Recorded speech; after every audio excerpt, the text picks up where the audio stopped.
एक नया अध्याय जोड़ा है। All India institute of Ayurveda इसका एक बड़ा केंद्र बना है। 7 वर्ष पहले आज ही के दिन मुझे इस इंस्टीट्यूट के पहले फेज को समर्पित करने का सौभाग्य मिला था।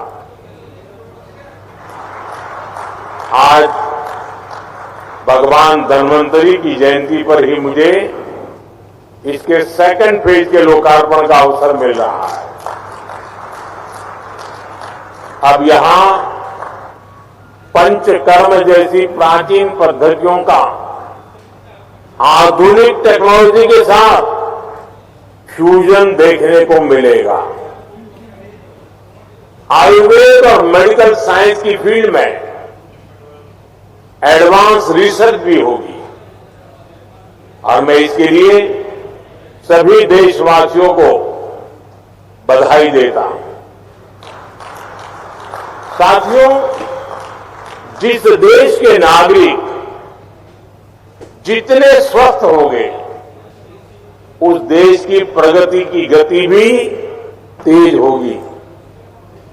इस सोच के साथ अपने नागरिकों के स्वास्थ्य को प्राथमिकता देते हुए केंद्र सरकार ने स्वास्थ्य नीति के 5 स्तंभ तय किए हैं। पहला, प्रिवेंटिव हेल्थ केयर यानी बीमारी होने से पहले का बचाव। दूसरा, समय पर बीमारी की जांच। तीसरा, मुफ्त और सस्ता इलाज, सस्ती दवाएं।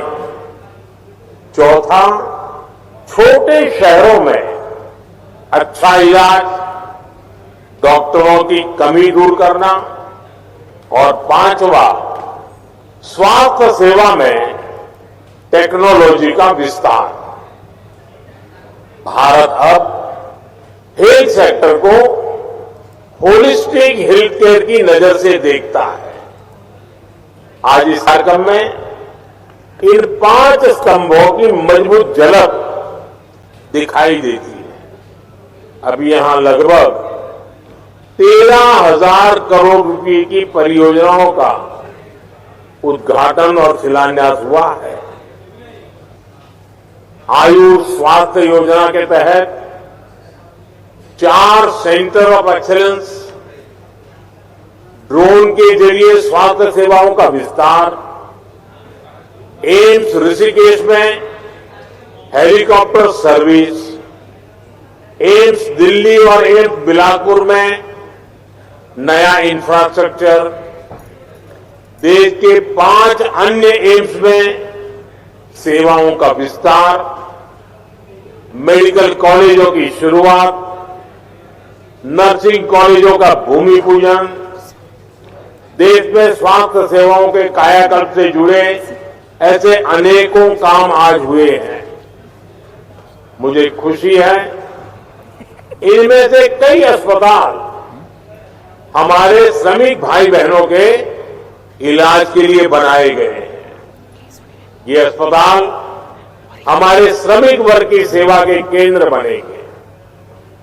आज जिन फार्मा यूनिट्स का लोकार्पण हुआ है उनसे देश में ही एडवांस मेडिसिन के साथ हाई क्वालिटी स्टेंट्स और इम्प्लांट भी बनेंगे। ये यूनिट फार्मा सेक्टर में भारत की ग्रोथ को आगे बढ़ाएंगे। साथियों, हम में से अधिकतर लोग उस पृष्ठभूमि से आए हैं जहां बीमारी का मतलब होता है पूरे परिवार पर मानो बिजली गिर गई हो। गरीब के घर में कोई एक अगर गंभीर रूप से बीमार होता है तो उसका असर घर के हर सदस्य पर पड़ता है। एक समय था जब इलाज में लोगों को घर, जमीनें, गहने सब बिक जाते थे। गंभीर बीमारी के इलाज का खर्च सुनकर ही गरीब की आत्मा कांप जाती थी। बुजुर्ग मां सोचती थी कि अपना इलाज कराऊं या नाती पोते की पढ़ाई। बुजुर्ग पिता सोचता था अपना इलाज कराऊं या घर के खर्च देखूं। इसलिए गरीब परिवार के बड़े बुजुर्गों को बस एक ही रास्ता दिखाई देता था, चुपचाप तकलीफ सहो, दर्द बर्दाश्त करो, चुपचाप मृत्यु का इंतजार करो। पैसे की कमी की वजह से इलाज ना करा पाने की वो बेबसी, वो बेचारगी गरीब को तोड़कर रख देती थी। मैं अपने गरीब भाई बहनों को इस बेबसी में नहीं देख सकता था। इसलिए ही उस संवेदना में से, उस दर्द में से, उस पीड़ा में से मेरे देशवासियों के प्रति पूर्ण समर्पण भाव में से आयुष्मान भारत योजना ने जन्म लिया है।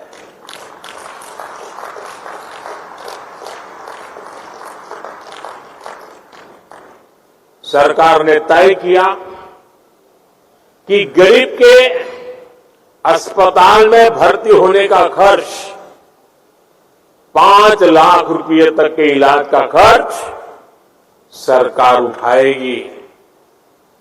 आज मुझे संतोष है कि देश में लगभग 4 करोड़ गरीबों ने आयुष्मान योजना का लाभ उठाया है। ये 4 करोड़ गरीब अस्पताल में भर्ती हुए, इनमें से कुछ तो अलग अलग बीमारियों के लिए कई बार भर्ती हुए, अपनी बीमारी का इलाज कराया और इन्हें एक भी रुपया खर्च नहीं करना पड़ा। अगर आयुष्मान योजना न होती तो इन गरीबों को करीब करीब 1.25 लाख करोड़ रुपए अपनी जेब से देने होते। मैं अक्सर देश के अलग अलग राज्यों में आयुष्मान योजना के लाभार्थियों से मिलता हूं, उनसे सुख दुख की बातें सुनता हूं, उनका अनुभव सुनता हूं।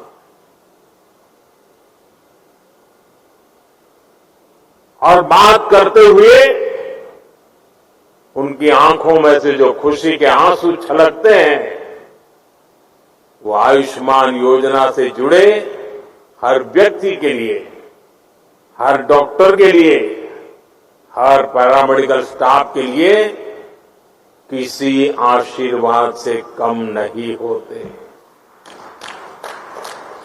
इससे बड़ा आशीर्वाद नहीं हो सकता। आप विश्वास करिए, लोगों को ऐसे संकट से उबारने वाली योजना पहले कभी नहीं बनी। और आज मुझे इस बात का बहुत संतोष है कि आयुष्मान योजना का विस्तार हो रहा है। देश के हर बुजुर्ग की नजर इस कार्यक्रम पर है। चुनाव के समय मैंने गारंटी दी थी कि तीसरे कार्यकाल में 70 वर्ष से ऊपर के सभी बुजुर्गों को आयुष्मान योजना के दायरे में लाया जाएगा। आज धन्वंतरी जयंती पर ये गारंटी पूरी हो रही है। अब 70 वर्ष से अधिक उम्र के देश के हर बुजुर्ग को अस्पताल में मुफ्त इलाज मिलेगा। ऐसे बुजुर्गों को आयुष्मान वय वंदना कार्ड दिया जाएगा। सरकार का प्रयास है कि देश के हर बुजुर्ग जिनकी आयु 70 वर्ष के ऊपर है, उनको जल्द से जल्द आयुष्मान वय वंदना कार्ड मिले।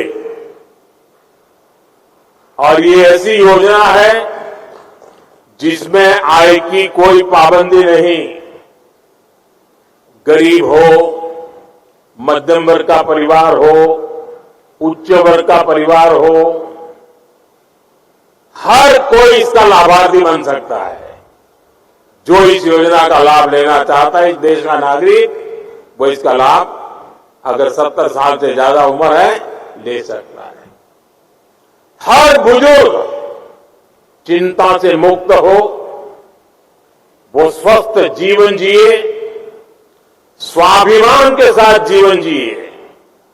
ये योजना इसके लिए मील का पत्थर साबित होगी। घर के बुजुर्ग के पास आयुष्मान वय वंदना कार्ड होगा तो परिवार के खर्चे भी कम होंगे, उनकी चिंता भी कम होगी।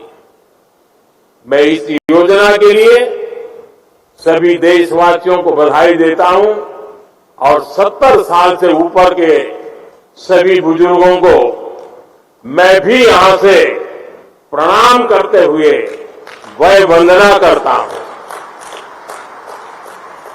लेकिन साथ साथ मैं दिल्ली के 70 साल के ऊपर के जितने बुजुर्ग हैं और पश्चिम बंगाल के 70 साल के ऊपर के जितने बुजुर्ग हैं, उनसे क्षमा मांगता हूं कि मैं आपकी सेवा नहीं कर पाऊंगा। मैं उनसे क्षमा मांगता हूं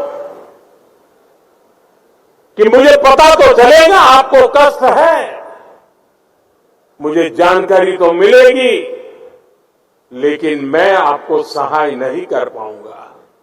और कारण, दिल्ली में जो सरकार है और पश्चिम बंगाल में जो सरकार है, वो इस आयुष्मान योजना से जुड़ नहीं रही है।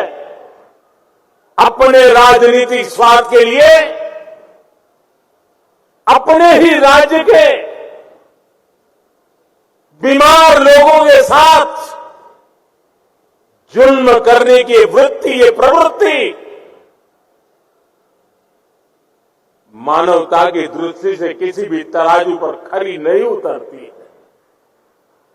और इसलिए मैं पश्चिम बंगाल के बुजुर्गों की माफी मांगता हूं, मैं दिल्ली के बुजुर्गों की माफी मांगता हूं। देशवासियों की तो सेवा कर पा रहा हूं, लेकिन राजनीतिक स्वार्थ की वृत्ति की दीवारें मुझे दिल्ली के बुजुर्गों की सेवा करने से रोक रही है, पश्चिम बंगाल के बुजुर्गों की सेवा करने से रोक रही है। और मेरे लिए ये राजनीतिक पहलू से मैं बोल नहीं रहा हूं, भीतर एक दर्द होता है कि जिस दिल्ली से मैं बोल रहा हूं,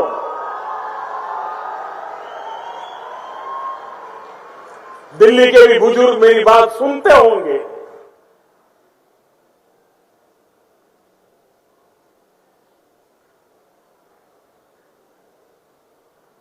मेरे दिल में कितना दर्द होता होगा।